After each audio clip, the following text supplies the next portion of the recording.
Good evening and welcome back to Sports Talk ATL. I am Chase Earl, joined by Alex. So we're starting off with the Atlanta Braves before we get into college football week 2 and a little bit of Atlanta Falcons. One of the more uninspiring efforts by the Braves offense. And it's kind of funny because we could say that about probably 10 games this year, but this one felt like maybe the worst, which says a lot. I think you've said that like five times. I think we've said, but this one, like Austin Gomer on the mound. Who the hell is that? I'm one of the worst pitchers, one of the worst starting pitchers in baseball. And they go out there, they score a run. You're like, all right, there we go. First couple innings were encouraging. You got Ronaldo Lopez on the bump, but then they go out and I think it was 22 straight batters get out, and just really like. There was never even a moment where they look. I mean, they obviously couldn't score because they got out every single time they stepped. I mean, they damn near got perfect gamed. I mean, it was just terrible. And now you're tied with the Mets in the wild card, and we're back to this stage. It's like stages of grief and then optimism and then grief and then optimism. You think you're out of it, yeah, and then something reminds you of her. You're right back in it. We're 4 games up on the Mets like this time last week, and then now we're back to tied, and we just had the worst performance of the season. You still won the series, but it's the Rockies. You're not necessarily celebrating a home victory. You kind of need to sweep that, and it would have been a good opportunity because the Padres and the Diamondbacks also lost, which is good on one side, but you didn't take advantage of it. Now you're tied with the Mets, and it's just like the National League is real toxic. Like everyone wins or everyone loses. Nobody really wants it. Everybody wants it. Just uninspiring baseball and like the worst way, like the approach at the plate. And, to a certain extent, what are you really going to do when you're trotting Luke Williams up there every 9 hitters, Ursula, they're all good stories occasionally, but then we quickly remember it's like, oh yeah, we're starting 3 guys who were DFA'd a couple months ago. So, and that's just what it is. And, there's going to be sparks and flashes, but the fact of the matter is this is a bad lineup and it might fool us every once in a while for a week or two. But until we get Ozzie Albies back, and even then, what the hell? And really, it's just hope and prayers that you get to the. And even Ronaldo Lopez had another great outing, double-digit strikes. I don't know what he finished with, 11 or 12.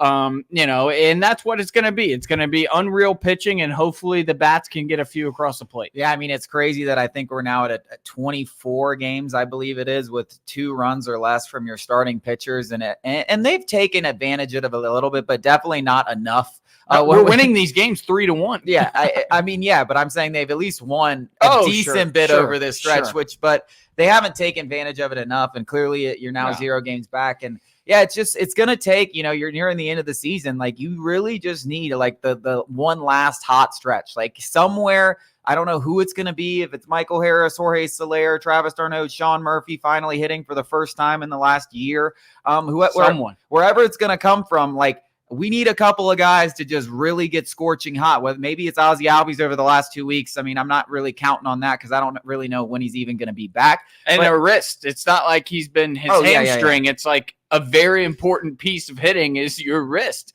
especially for a power hitter like Ozzie.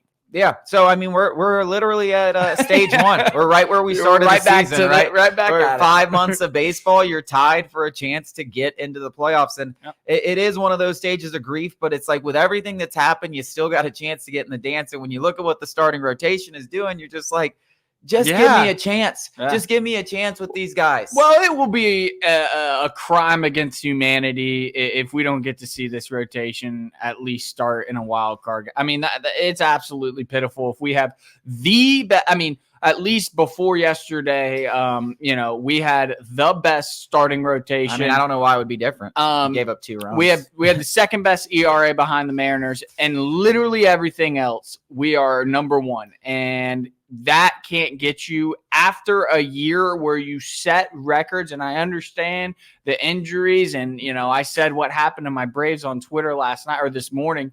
And I actually had people answering me, Acuna. It's like, I know it was rhetorical. Like, it's just crazy that we went from the best lineup in baseball to the best pitching staff in baseball. And there will be nothing to show for it whatsoever, probably. Yeah, I mean, if there's any solace you can take into what you just said, maybe year 3 we'll have both. No, well, yeah, that is true. That is some solace, especially if Spencer Strider and Chris Sale can get healthy and stay healthy for another season. Ronaldo Lopez continues to look like he did, and Swellenbach takes the next step. You could have the best of both worlds next year. So yeah, that's something to get excited about. I don't want to talk about that quite yet. Yeah. What I was going to say, if there was any solace to take, is at least we're not the Mariners, because they're not even like they are just as good of a pitching staff. Like the Braves and Mariners are 1A, 1B, in whatever way you want to look at it. The two best rotations this year, bar none. And they are also they're way on the outside looking in, while the Braves at least have a chance. And at the end of the day, like we talked about it yesterday, this series, it just feels like it's going to come down to a series in late September against the New York Mets. I just want to have that opportunity, right? Everything up until this, like that series, right? Give me an opportunity where we're tied, hopefully up a game, maybe up 2 games. I mean, it would be nice, but even down a game, give me an opportunity where that series means everything, and I feel good. Like, I don't know why I feel good. It's at Truist Park. It's the Braves against the Mets. You can line up your 3 best starters. It's basically a wild card series before a wild card series. So just give me that opportunity. Don't screw it up. Do not screw it up before then. Give me that opportunity to knock these puny little Mets out of the playoff race and talk crap to their fans. Just give me that. It just feels... And maybe give me a series against the Phillies to start. It just feels like it doesn't matter what shape the Braves are in. If we've got 3 games to get in,